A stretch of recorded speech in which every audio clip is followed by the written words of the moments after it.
Au Cameroun, les métiers de l'aviation n'attirent pas encore beaucoup de jeunes. Le secteur est peu vulgarisé et les centres de formation en aéronautique sont rares et parfois très coûteux. Pourtant, selon Boeing, d'ici à 2035, l'Afrique aura besoin de plus de 70 000 acteurs du secteur aéronautique et le Cameroun devra y apporter sa contribution. Pilotes, hôtesses de l'air, cadres d'exploitation, contrôleurs aériens, mécaniciens, autant de profils à pourvoir. Aujourd'hui, toutes les compagnies sous-régionales sont en manque criard de pilotes. Sur les sites internet, vous pouvez vérifier, il y a beaucoup d'annonces de recrutement, la compagnie nationale aussi. Dans le domaine de la maintenance, si je prends le cas du Cameroun, il y a beaucoup de corps de métier avec le départ de l'ancienne compagnie nationale qui se sont totalement effacés, qui sont éteints et qui sont assurés aujourd'hui par des prestataires extérieurs.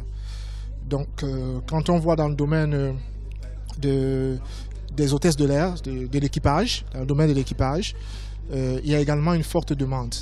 Selon les experts du secteur, les métiers de l'industrie aéronautique et du transport aérien, peu connus des jeunes, sont un secteur d'avenir. Le trafic aérien vers le Cameroun et à l'intérieur du pays est en nette expansion avec l'apparition des besoins nouveaux liés à la sécurité ou à la logistique. D'où une nécessaire sensibilisation de la jeunesse à l'industrie de l'aviation civile.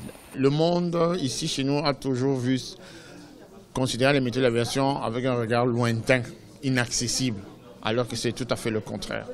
De la même manière qu'on peut devenir médecin, financier, ingénieur, pétrolier, on peut devenir pilote, hôtesse de l'air, agent d'exploitation. Aussi simple que ça. Et ces métiers sont accessibles, formations sont faites dans par deux ou trois écoles ici au Cameroun. Le Cameroun connaît un manque criard de professionnels dans le domaine de l'aviation civile et le pays ne dispose pas encore de centres de formation à la hauteur de la demande. Certaines institutions privées telles que la Oxford Aviation Academy et Eastham Aviation Training ont entrepris la formation des pilotes de ligne et du personnel navigant, mais elles se heurtent aujourd'hui au manque d'encadrement technique. Elles appellent à une implication réelle des pouvoirs publics pour une vulgarisation des métiers du secteur aéronautique.